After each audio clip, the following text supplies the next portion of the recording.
And how do you know when it's time to bring someone else in versus training up or promoting from within? Well, training up or promoting within implies that I know what I'm doing. For example, for marketing, like I can't train someone to be a marketing director. I'm not a marketing professional, so I knew it was time to bring somebody else in. Even with the software developers, like the senior reps I hired know more than I do. I'm like, your skills are beyond mine. So I think it's best to bring somebody in when you don't have the skills or don't have someone to train. Welcome back to Neuroconvergent Leadership, where we talk about effective leadership and communication, especially in the STEM workplace. I'm Jeremy Doran, and I love to help great engineers become great leaders. With us today, we have Joe Anderson. Joe, welcome. Hey, thanks a lot for having me on the show, Jeremy. Oh, we're happy to have you. Can you let everybody know a little bit about what it is that you do? Yes, I'm the founder and CEO of Connex E-commerce. We create workflows between accounting ERP systems and selling channels, primarily two-way syncing of orders for a lot of our customers. So we're more of a operations tool for e-commerce. Connex Connex. Is that right? Yep. Perfect. hmm Want people to be able to find you. So how long has the company been around and how did you get to this place in your life? We've been around for about 15 years now. I think gonna be about 16 in January of next year. Started out with my mother. She had carpal tunnel through 10 years of repetitive data entry, so I knew that was a problem when I was a kid. I worked at another software company. We had an intern in front of us, and she was hand entering 100 orders a day into QuickBooks. And I said, "Isn't there an automation of software?" We worked at a software company at the time. And when I left the company about a year later, I met a programmer that said, "Yeah, here's some code to automate sales into QuickBooks." And he had pulled it off the internet and made some minor modifications himself. And with that experience, I started doing QuickBooks programming for companies. And then QuickBooks launched an app store in 2013. I got myself listed, put my software on there, and just took off. Nice. One thing that I often talk about here for time management is automate, eliminate, or delegate. And you were able to find a way to automate that process of transferring the data to and from QuickBooks. Correct. Even when I first built the connector, I was spending 40 hours a month doing reconciliation, making sure all the orders were in my accounting system. And I built special software to create the orders in a batch. So instead of having hundreds of orders, I created one big summary sale. And now I spend only a few minutes a day on my books instead of 40 hours a month. So not much of a time saver my product can be. I love it. That's great. Always a big fan of time savers. How did you start your career? What was your first real job? My first real job, I worked at a software company in sales and then later technical support. I was a sales engineer, so I'd get on the phone and help companies answer tech questions about the product. I did some tech support, I did product demonstrations. When I left the company, I started going my own way. I did a lot of this. The companies that hired me, like, "Oh, you worked for your former employer. We need somebody with those skills." And I worked as a consultant for a while. And then I moved primarily into QuickBooks work. And how was that transition from working at a company where there's structure and people are, kind of controlling your time to owning your own business where you're in charge of all of your time and efforts? How did that transition go? A little bit difficult. I mean, I liked working on my own. I liked having to, make my own hours, like work in the morning. I had a better computer, a better work setup at home. I wasn't distracted by coworkers. I felt I actually worked better at home. The year after I left my former employer, I roughly doubled my salary. Nice. So that was a big change. So I made more money working probably fewer hours. It was a little stressful in the beginning to find customers, but luckily some people found me and I managed to keep it going for a while. That is a good transition that most people don't have where they double their income by leaving a Uh, corporation. So that's great. uh, What were the challenges? You mentioned that there were challenges working by yourself on your own. just finding customers. I had a shoestring marketing budget. I didn't have the, paid advertising. I didn't have an SEO firm to, help me write content. I recorded you some when I first started the Connex product. I had a different name, I made YouTube videos demonstrating all of my different integrations and products, and luckily Google picked up on them. There wasn't a lot of competition at the time, and Google mixed the results. And I was listed on these app stores from other companies, and so I had really good visibility early on in the company, and I was able to sign up a lot of customers really quickly. Nice. That's wonderful. And then that was about 16 years ago, and you started out doing it on your own. When did you start having employees? Employees 2015. I hired my first one was through a friend of mine. Another one was through a relative. Well, I had two people working for me part time at the time, and then I started hiring, my first full timer in 2000, I think 16, and then I had another person that year, so I had three women working for me and me, and we started to grow the company. We think we had one point about 10 people in the U.S. And as time went on, we just, we needed fewer people. We automated more things, made the processes more efficient. That's what you're all about, automating and efficiency. I like it. Mhm. So, what was it like bringing the first person on board? What were some things that you learned about onboarding a new person? There's no training guides. Like it was literally trial by fire. So I wrote up training manuals, recorded some videos. That was a big change, making sure they had the tools to troubleshoot problems, make sure they were properly trained. So I think it was like, because I knew everything, I could do it all on my own. Now, how do I transfer my knowledge to someone else? So, that's interesting. Training guides, people have different ways of doing it. Is it something that as you were training the new person, you were documenting it, or did you try to document it and then follow it? How did you go about that? Document and follow it. I would train the staff member, and if they had a question, we would put it in the training manual. And then as we hired more people, the same FAQs were in there. Like it. Uh, I've seen other people basically make the person they just trained write the training module because they knew what was most important to them and they figured that's what would be most important to the next person who gets brought on. There are a lot of different ways of doing it. Yeah, using screenshots, we use Loom videos, just training people, for example, how to log into our admin, look at a list of users, adjust the settings. We have some content around that. All right, week one, you need to, complete this section. Week two, you need to complete that section. So they had we found when we gave them performance indicators, all right, you need to complete section one and answer these questions, complete section two, answer these questions. They got trained faster. And then you have now people, you have more people in the US and you have people overseas, right? Yes, we have a team of developers overseas in India helping with some of the software development. We also have another US based software developer helping with more senior level activities. And is there a difference in the way that you onboard and or train people from India? It is, yes. We have weekly meetings with them. We have manuals, just keeping up the communication, making sure that we have more regular meetings. We get everybody onto one call instead of sending an email. Prior to this call, I sent out an email and I forgot to copy one of my marketing staff members. She says, "Oh, I didn't see that reply." So people are being left off emails. That's why I prefer to have more meetings and just bring everybody onto a single call. That's funny because the person I recently interviewed was talking about meetings and how there should be fewer of them. Um, he was saying that the only time you really need a meeting is when actual interaction needs to take place, but information sharing can be done more asynchronously. It's interesting that you have the opposite Yeah, I don't perspective. agree with that. I'd rather have everybody onto a call and have action steps and meet up with them at a specified time. I'm not a big fan of sending out a bunch of crazy emails and Word docs. I think I get confused. So it's just not the way I do things. Love it. Yeah. Different things work for different people and different Mhm. companies. So that's good.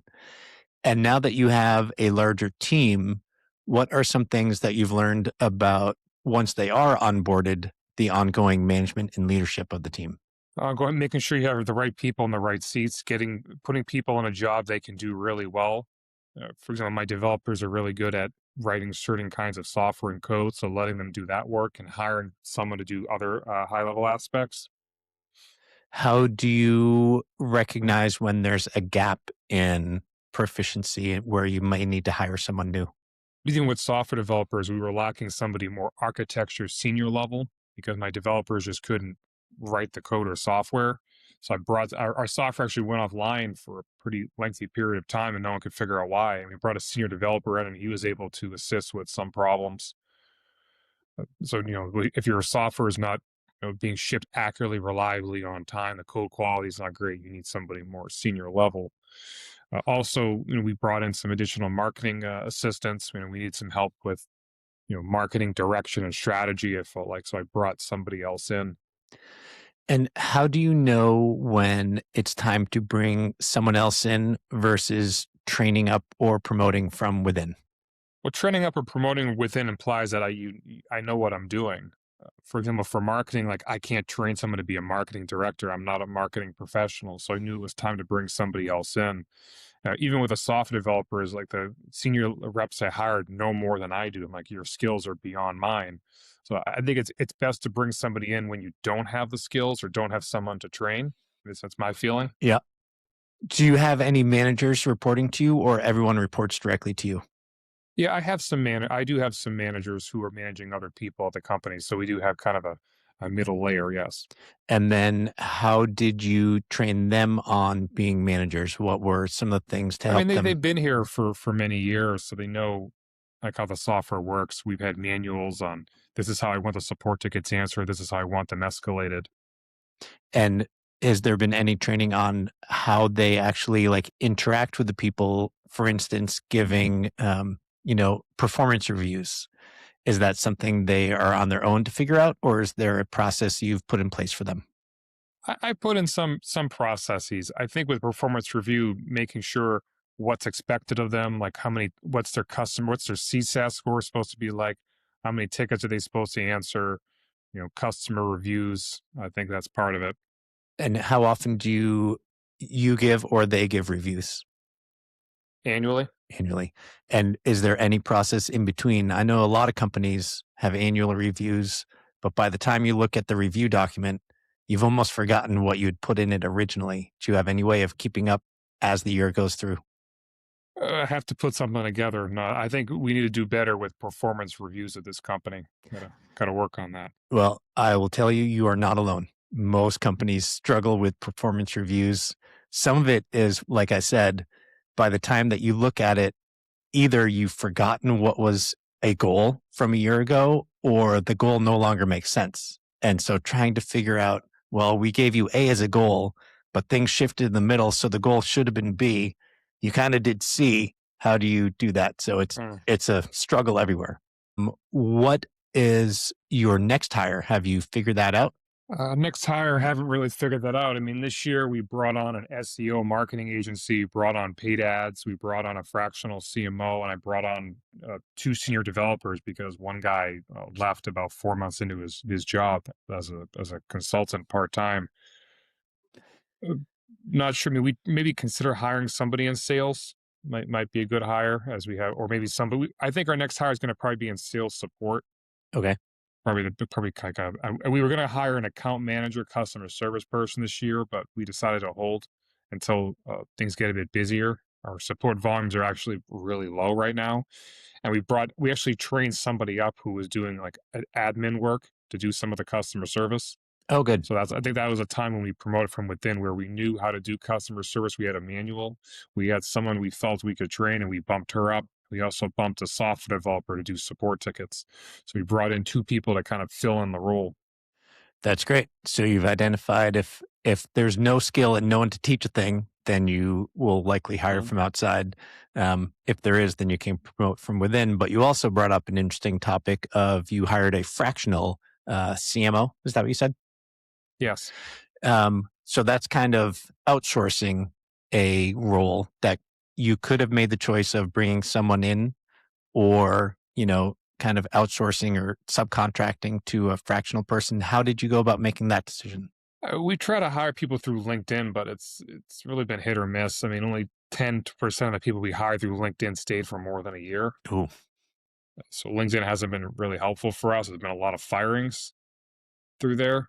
We actually we had a referral. I have host networking events, and one of the women there has like sells fractional CMOs, and we found that Tom, who we hired. He's done a great job, and we said let's give this a try. We've never had a CMO at this company, And we liked having a fractional because we don't. It's not a really a full time role. So that's kind of how we decide to hire him, and he's been really helpful with determining our targeting our ICP and getting the marketing team more organized in the direction. Nice. And then you said that you had a lot of firings within a year, which is brutally expensive and painful. What were some of the biggest pain points? Was it the cost of hiring a new person, productivity, frustration? What did you see as the biggest? Firings, it was just productivity. We'd hire a lot of salespeople that just they said they're great on paper, and then they got here and they couldn't answer basic questions about the product.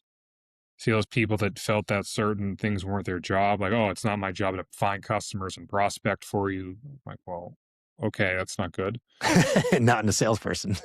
It's like a software developer doesn't want to write code. I mean, that's like so it's a bit challenging. It's hard to hire people that don't want to go beyond their job. Like we're a smaller business, like you need to wear multiple hats sometimes here at Connex.